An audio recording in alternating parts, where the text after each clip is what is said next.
पंढरपूरमध्ये वारीनंतर 16 जुलैला double murder झाले होते. एक मुलं आणि आईचं एक मर्डर झाला होता.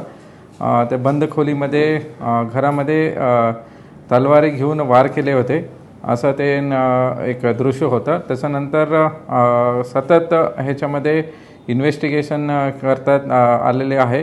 ह्याच्यामध्ये टीमवर केलेले आहे. PI पोलीस स्टेशनचं टीम, SDPO आणि LCB असं ते सतत एव्हिडन्सेस गोळा करत गेले. खास करून आम्हाला फॉरेन्सिक एव्हिडन्सेस काही भेटले होते. जागावरती काही एव्हिडन्सेस होते. एक्झाम्पल काही फिंगरप्रिंट भेटले होते. नंतर आम्हाला TV जे होतं त्यांचं ते TV मिसिंग होतं, त्याचंही काही आम्ही टेक्निकल एव्हिडन्सेस आम्हाला भेटले होते. नंतर आम्हाला खास करून जे सस्पेक्ट होते त्यांचं आम्हाला संशय होते की आजूबाजूचंच असतील, जवळचं लोक असतील असं एक डाऊट होता. त्याच्यानंतर आम्ही CDR analysis, tower dump analysis, ते मृतक होता त्यांचा आम्ही पूर्ण डेटा गोळा करून सतत त्याच्यावरती अनालायसिस केले. नंतर आम्हाला एक 5-6 महिन्यानंतर काही इन्फॉर्मेशन भेटलं की काही सोर्सकडून की एकपेक्षा जास्त लोक ह्याच्यामध्ये इन्वॉल्ड होते. तर आम्हाला डाऊट आलं की 3 ते 4 लोक ह्याच्यामध्ये इन्वॉल्व होऊ शकतात. नंतर आम्हाला एक संशयित जे वॉचर म्हणून काम केलेलं आहे, हे मर्डरचा माहिती त्याच्याकडे होता. त्यांना आम्ही इंट्रोगेशन केले. आता एक हे फक्त 7-8 दिवसाचा गॅपमध्ये त्यांना आम्ही इंट्रोगेशन केले.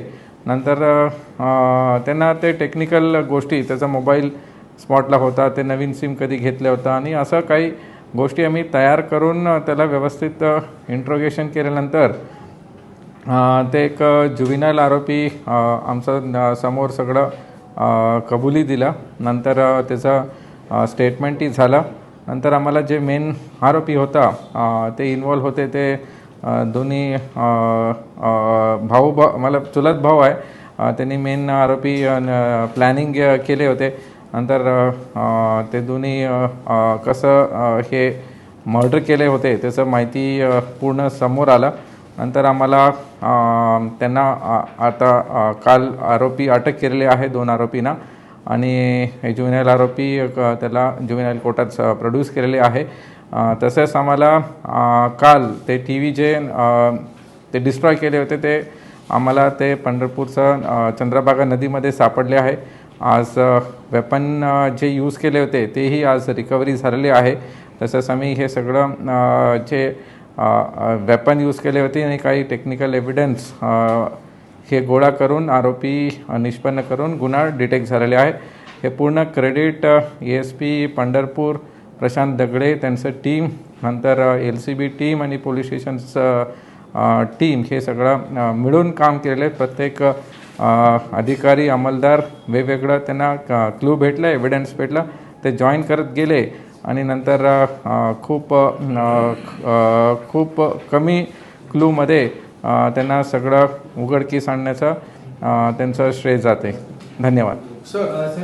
कोणत्या कारणावरून झाले, काय आले हे मोटिव्ह त्यांचं किरकोळ भांडण होत होतं. ते जे आरोपी आहे ते शेजारीच राहत होते, त्यांचं घरचं जवळच राहत होते.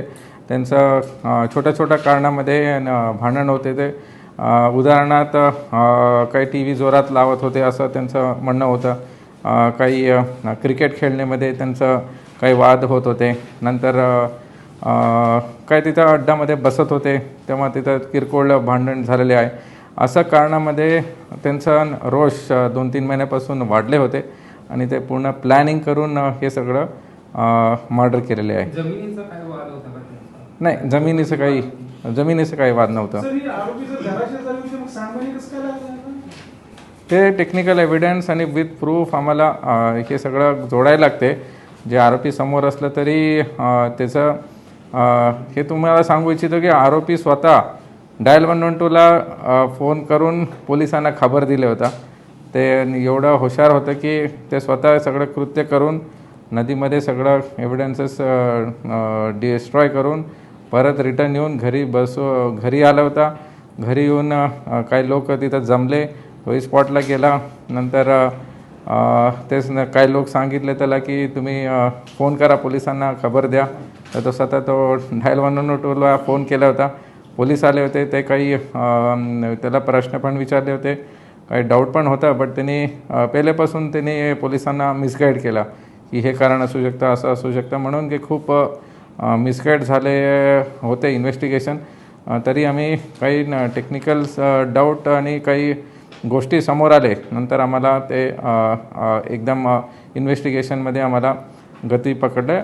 त्यासाठीच हे थोडा वेळ गेला, बट अल्टिमेटली चांगलं सक्सेस झालं. दिले नाही आहे अनैतिक संबंध म्हणून उल्लेख आहे, कुणाचं संबंध? ते अजूनही कन्फर्म नाही झालेलं आहे. त्याचं आणि एक अजून एक लेडीसोबत ते ह्याच्या काही आहे, बट अजूनही तपास अजून पूर्ण नाही झालेलं आहे. ते अँगल अजूनही कन्फर्म नाही. हे आरोपी राजस्थानला कशासाठी गेले? राजस्थान त्याचं काही नातेवाईक राहतात, तिथं तो गेला होता. ते कामासाठी गेले म्हणून तो सांगितला. त्याच्यावरून पण आम्हाला डाऊट आला की आरोपी अचानक जे इथंच काम करत होता, सगळं इथं त्याचं घर आहे, नातेवाईक आहे, तर ते तिथं कशाला गेला असा डाऊट आला. आणि ते आरोपी राजस्थानवरून त्यांना पकडून आणलेले तीन. पूर्वी काही हिस्ट्री नाही आहे, काही यांच्यावरती काही गुन्हे नाही आहे, रेकॉर्ड नाही आहे. हो, ते ॲक्च्युली आता सांगितले आहे. ते CCTV हे पूर्ण प्रकरण CCTVमध्ये आले नव्हते. तेव्हा ते वारीनंतर एक्झॅक्टली वारीमध्ये सगळे कॅमेरा सुरू होते, तेव्हा मेंटेनन्स पण होत होतं. आता काही कारणामध्ये ते CCTV मेंटेनन्ससाठी काही कॅमेराज बंद आहे, बट ते आम्ही दुरुस्त करून घेणार आहे.